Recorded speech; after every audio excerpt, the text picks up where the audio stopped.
All right. Just wanted to check, make sure we really were recording. All right. This is our chemical quantities unit, and we're starting talking about composition. So just what one substance is made of. And we're going to introduce this concept right there, mole, which is the SI unit for an amount of substance. And you can think of that a lot like a dozen, because if I say 1 dozen, you know that it means 12 items, no matter what the items are. And 1 mole is equal to 6.022 times 10 to the 23rd particles, no matter what the particles are. Particles are whatever the representative unit of that compound is. So we could have atoms, molecules, or formula units, depending on whether we have an element, a molecular compound, or an ionic compound. So you need to remember that an ionic compound is a metal plus a nonmetal, or a metal and a polyatomic ion. Molecular compound is 2 nonmetals, or more. The important thing being only nonmetals. So we have here an equality.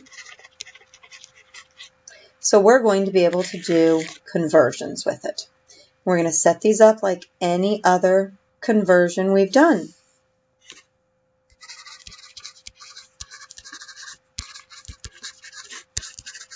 You need to make sure units cancel. So if particles is on the top, particles has to be on the bottom so that it can cancel. Wherever you put the word particles, you put Avogadro's number, 6.022 times 10 to the 23rd. So if we look at this example right here, okay, how do you put scientific notation into the calculator? Put in 1.2, hit second function, and then the comma. It's going to put an E on the screen. Then put in the 23. So that says 1.2 times 10 to the 23rd. So multiply it by 1 because that's on the top of our fraction. And then we divide it by 6.022. Again, we do that second function, comma, to get the E, times 10 to the, and do the 23. And so we have that. I rounded it to 0.20 for significant digits. So in the calculator, you put 1.2, and then you hit the second, and then the comma, and then the 23.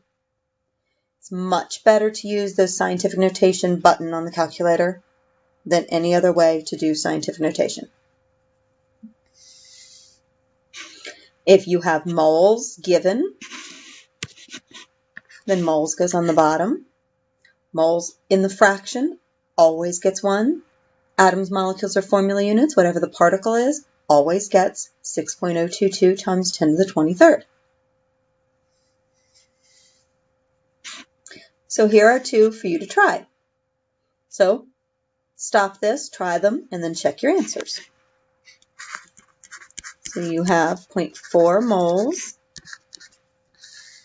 And I didn't bother writing dinitrogen pentoxide there because the fact that 1 mole equals 6.022 times 10 to the 23rd molecules doesn't change based on what the molecules are made of. So we have 0.4 times 6.022 times 10 to the 23rd. So we get 2.41. And see how it's going to show you that E23, E means times 10 to the. So we round this to 2.41 times 10 to the 23rd.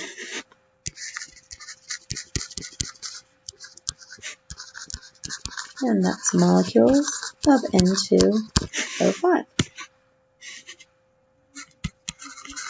The other one, we're given this many atoms of phosphorus. So 6.022 times 10 to the 23rd atoms of phosphorus on the bottom. 1 mole of phosphorus on the top.